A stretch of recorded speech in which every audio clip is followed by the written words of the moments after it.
Bonjour, on va voir ensemble la semaine du 5 septembre au 11 septembre, jour après jour, alors avec spécialement pour le 7 septembre, le mardi, la nouvelle lune en vierge, 3 cartes, et puis aussi pour samedi 11 septembre, 3 cartes. Nous faisons un peu comme la semaine dernière.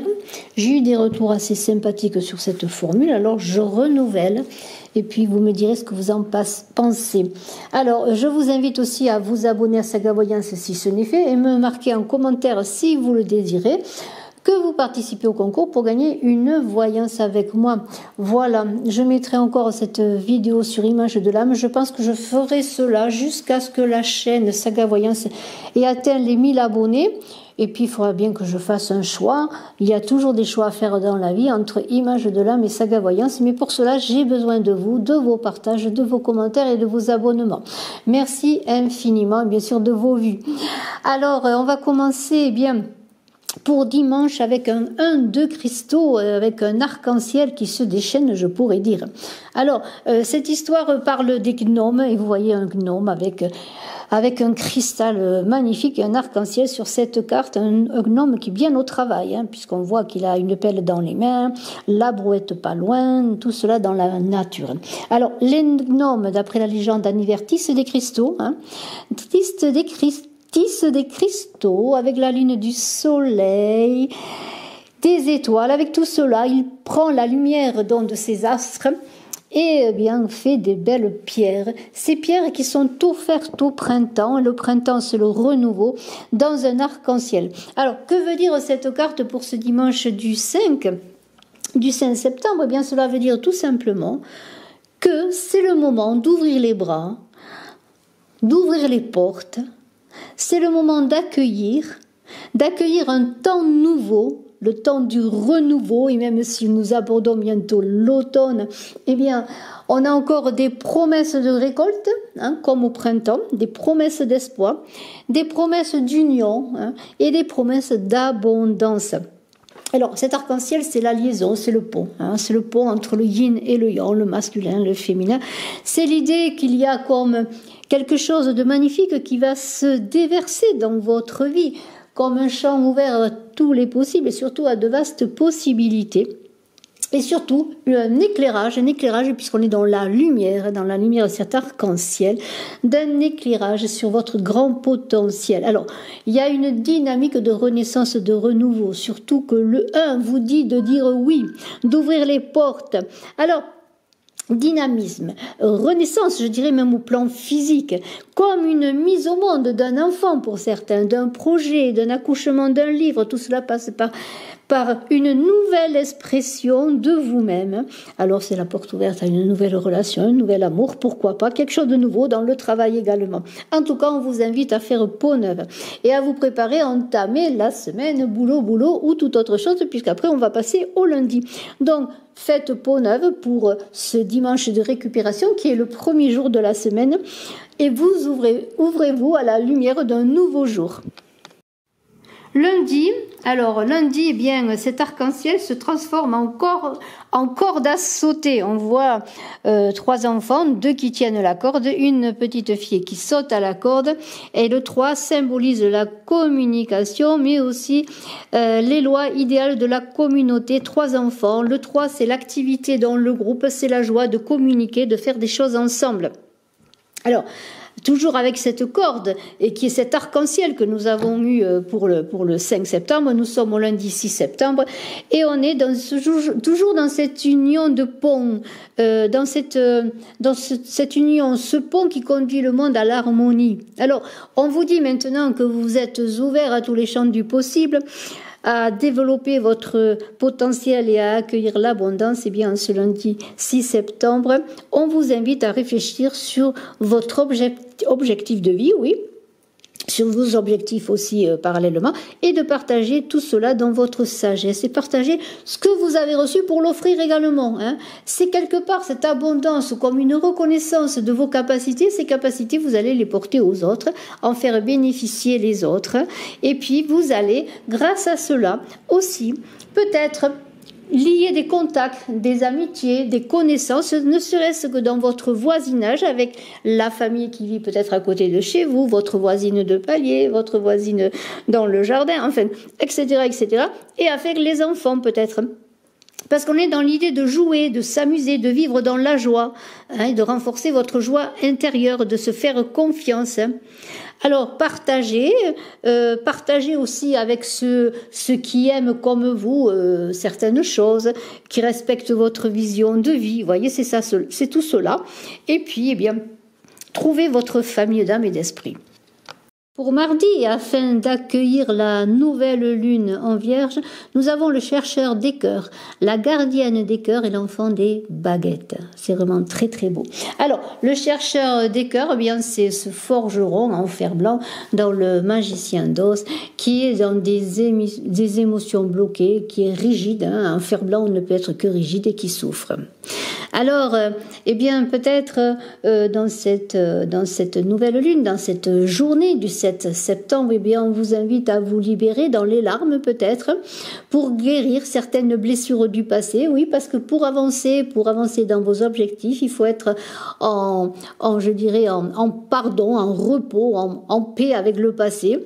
Eh bien, peut-être, on vous invite encore une fois à ouvrir votre cœur, hein, à vous initier peut-être au sentiment, à la compassion, au pardon de l'autre, au pardon de vous-même.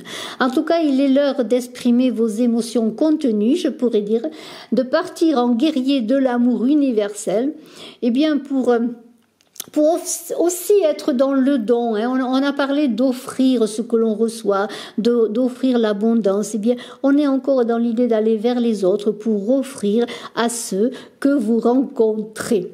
Ensuite, on a la gardienne des cœurs. Alors, elle est obligée d'être là avec un chercheur des cœurs. Il y a la gardienne des cœurs qui soutient ce chercheur des cœurs, je pourrais dire. Et cette gardienne des cœurs, eh bien, c'est une référence à Gabriel, l'archange Gabriel, l'ambassadeur de Marie. C'est le héros de Dieu. Alors, on vous dit, oui, la bonne nouvelle est là, la bonne nouvelle arrive. Vous voyez, la trompette sonne dans le cœur avec cet archange Gabriel qui sonne, et vous voyez les poissons qui arrivent pour entendre la bonne nouvelle. Eh bien, il va y avoir une bonne nouvelle. C'est une sorte de grâce qui est donnée au monde, qui vous est donnée peut-être en cette journée de ce mardi 7 septembre. C'est aussi c'est encore une fois dans ce que je viens de dire sur les jours précédents, c'est cet appel à renaître que l'on a entendu déjà pour ce dimanche avec le 1 de Christo, dans cette renaissance autant psychique dans l'esprit et au plan physique.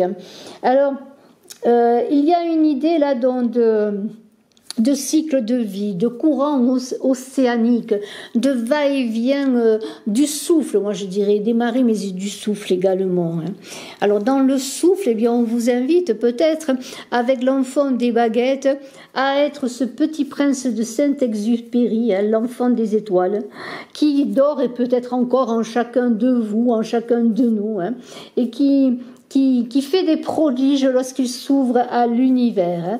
Et justement, en s'ouvrant à l'univers, dans sa petitesse, en se sentant peut-être béni, petit, mais accompagné par justement l'archange Gabriel, déjà, qui est cet ambassadeur, eh bien, nous prenons conscience peut-être de la grâce divine et de la protection spirituelle que nous pouvons avoir, hein, justement pour soigner nos souffrances, pour soigner notre cœur. Et on est dans l'idée que peut-être on va accueillir, en tout cas on est comme ce petit enfant, hein, ce petit prince, prêt à aller vers la rencontre de choses merveilleuses, d'êtres merveilleux, peut-être d'animaux merveilleux que vous pouvez rencontrer. Et puis il y a une idée d'amour qui fleurit, de fleurs qui grandit, et aussi d'idée d'un papillon qui commence à s'envoler dans la transformation, puisqu'on a reçu cet appel de la gardienne des cœurs qui vous dit quelque part, lève-toi, hein, et marche, et vas-y. Il y a une idée de faire appel à son imagination créatrice, peut-être aussi pour guérir des souffrances et pour avancer vers un chemin peut-être merveilleux. Mercredi, après tous ces changements, ces bouleversements, ces appels à la transformation, eh bien, on commence à se reposer avec Jacques et le haricot géant, puisqu'on est un peu comme dans le pendu, puisque cette carte correspond à la lame du pendu, l'arcane majeur du pendu dans le tarot de Marseille. On est dans l'idée d'inverser sa vision de la vie, dans un certain sacrifice de choses du passé, et c'est ce que nous disait justement, cette histoire de ce bûcheron en fer blanc, ce chercheur des cœurs, eh bien, c'est l'idée d'être à l'unisson, d'être au diapason, je dirais, avec le divin. Alors, l'histoire de Jacques, c'est sa maman qui achète des haricots magiques et qu'il jette dans le sol. Ce garçon, Jacques, jette dans le sol ces haricots magiques et puis voilà, on sort du sol un arbre qui monte au ciel. Hein. Alors, il y a beaucoup d'audace. On vous invite de préparer votre combat futur, je pourrais dire, hein, de prendre du recul pour vous mettre en marche parce que Jacques n'a pas eu peur, hein, il a eu l'audace de tenter quelque part sa chance et puis dans ces haricots qui semblaient ne rien contenir, en tout cas ne pas lui apporter ce qu'il aurait aimé recevoir, peut-être, eh bien, il a donné, il a jeté à la terre la prospérité, l'abondance, cette abondance que déjà le 1 de Christo, avec l'énorme et cette renaissance, lui invitait à recevoir. Hein. Alors, il y a une idée aussi, bien sûr, on est dans l'idée, lorsqu'on lâche prise, lorsqu'on regarde les choses d'une autre façon, de s'abandonner à une naissance. Et cette naissance, c'est la naissance d'une nouvelle conscience. Hein. Voilà. Voilà que jeudi, hein, jeudi, eh bien, nous sommes déjà, si je ne me trompe pas, le 9 septembre, eh bien, on parle d'union sacrée, d'intelligence de l'univers, et les dauphins sautent joyeusement au-dessus de l'arc-en-ciel pour marier, pour unir. On voit bien ces deux personnages, ces deux sirènes qui cherchent à communiquer, à s'unir pour faire quelque chose, peut-être, dont je ne sais pas vraiment les aboutissants encore. Hein. Ce sont vos recherches, ce sont vos désirs qui sont là. Alors, est-ce l'unité avec une personne dans l'amour, avec un enfant? Est-ce l'unité avec une famille d'âmes? Est-ce l'unité avec au plan amical? L'unité dans un partenariat de travail, dans un équilibre avec vos collègues de travail? En tout cas, c'est cela. Mais c'est aussi, bien sûr, dans l'amour, exclusivement dans l'amour d'un homme pour une femme ou d'une femme pour un homme. Eh bien, c'est la polarité des sexes, le yin et le yang. Dans ce mariage spirituel que vous pouvez faire au sens large avec vos futurs compagnons de route, peut-être quels qu'ils soient, on vous invite encore à cette élévation de conscience que l'on a vue justement dans Jacques et le haricot géant, à vous élever, mais en vous élevant, à vous relier à la source divine. Mais cette source divine, elle est de votre enfant intérieur, elle est dans votre enfant intérieur, cet enfant intérieur qui a besoin peut-être de guérir des souffrances pour avancer. Alors peut-être allez-vous vous-même devoir guérir vos souffrances, et on l'a vu avec notamment avec ce bûcheron en fer blanc du chercheur des cœurs, mais il y a l'idée aussi de peut-être en travaillant sur soi aider à la guérison de l'autre. Alors vous me direz, eh bien, il y a déjà beaucoup de bouleversements, de choses à faire, de conscience à élever, d'objectifs à atteindre. Et dans ce voyage intérieur qui va vous conduire vers vos espoirs, vos désirs et leur réalisation, eh bien, vous êtes peut-être ce vendredi sur un radeau qui invoque, et en tout cas qui évoque aussi, je dirais plutôt, un sentiment de liberté que vous désirez trouver. Alors, on vous dit là que vous entrez dans une période créatrice, que vous explorez aussi pour accéder à cette vérité, ce qui est caché, la vérité qui est cachée en vous ou peut-être dans les autres. En tout cas, il y a une idée avec cette mer qui représente un potentiel, un esprit créatif puisqu'on est dans les eaux. Eh bien, il y a l'aventure qui commence, je pense.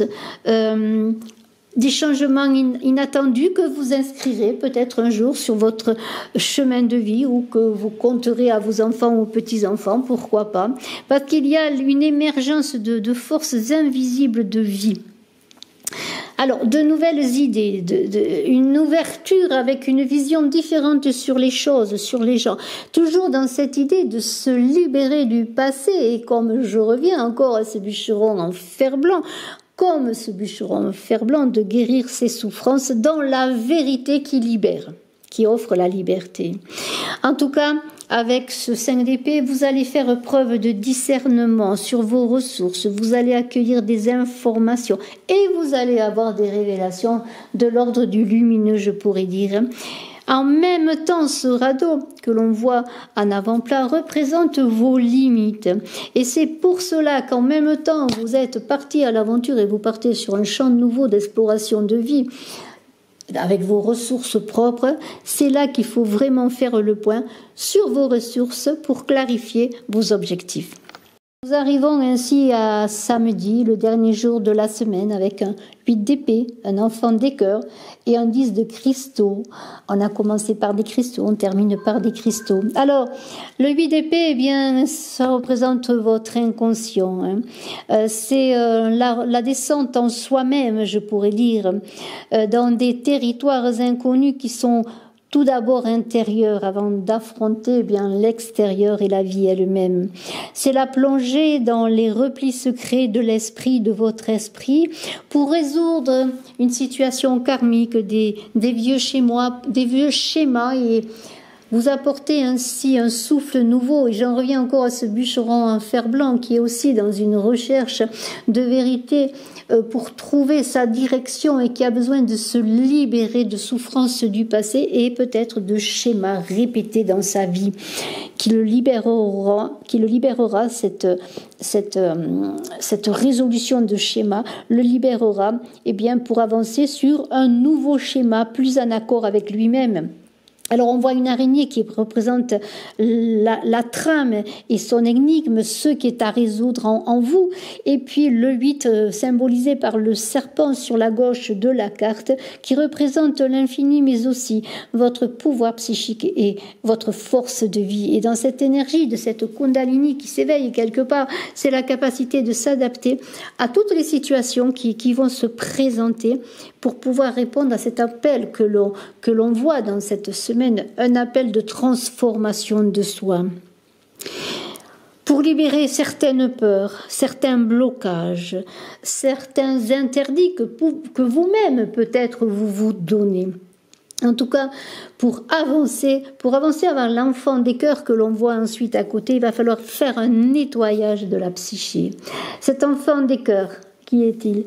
Qui est-elle? Ces boucles d'or avec les 3 ours, qui veut sortir de sa vie routinière, toutefois harmonieuse, qui lui apporte un certain confort, mais qui quelque part lui donne des limites. Alors dans cet esprit d'aventure que l'on voit dans ce cheminement toute cette semaine, eh bien, il y a l'idée aussi malgré tout, comment pourrais-je dire, de voir dans la curiosité innocente de Boucle d'Or, de voir que malgré toutes les aventures qu'elle peut vivre, eh bien, elle a un foyer, une famille, une identité par là même, qui peut lui apporter ce bonheur dont elle a besoin. Alors peut-être, ce sera pour certains l'idée d'aller trouver une famille d'âmes, l'idée de trouver une famille d'amis, l'idée de trouver une famille de cœur, l'idée de trouver un cœur pour construire un foyer.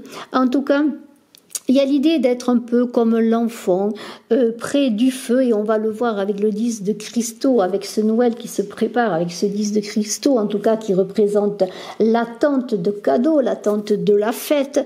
Eh bien, on vous invite quelque part, si vous entrez quelque part dans une maison accueillante, si vous rencontrez une nouvelle personne, de nouveaux amis, qui soient différents de votre façon de vivre, de votre façon de fonctionner, eh bien d'être tolérant et d'ouvrir votre cœur à la nouveauté, à quelque chose de différent qui pourra vous apporter peut-être un foyer différent de vie, une façon de vivre différemment, ou en tout cas une découverte, je dirais, de notre mode de vie, de notre style de vie. Et de poser tout simplement, quand on voit Boucle d'Or qui regarde par la fenêtre, de poser un regard bienveillant sur un autre monde.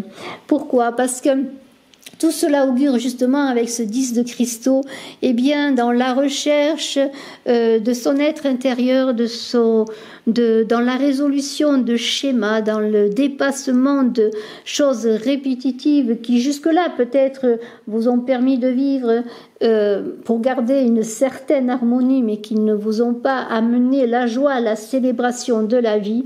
Eh bien, vous allez peut-être, dans ce samedi 11 septembre, faire de belles rencontres, trouver des familles de cœur, une famille de cœur, rencontrer la personne avec laquelle vous allez peut-être avancer. En tout cas, vous allez rencontrer ou retrouver peut-être des personnes que vous aimez. Et puis, vous allez vous ouvrir au cadeau de la vie qui représente peut-être justement une rencontre, un sourire. En tout cas, il y a une idée de guérison, de résolution de choses par comment pourrais-je dire, l'ouverture à cette abondance dont j'ai parlé en début de tirage pour le 1 cristaux qui ouvre à l'abondance. Alors ouvrez votre cœur au cadeau de la vie, hein. Ouvrez vos bras, embrassez, aimez. Aidez aussi ceux qui en ont le plus besoin, qui ont besoin peut-être de votre aide, d'une écoute, pourquoi pas. Et puis, on vous invite à être reconnaissant de tout ce que la vie va vous donner tout au long aussi de votre vie. Merci infiniment de votre écoute. Je vous souhaite le meilleur. Je vous dis à très bientôt. N'oubliez pas de cliquer, de partager, de commenter.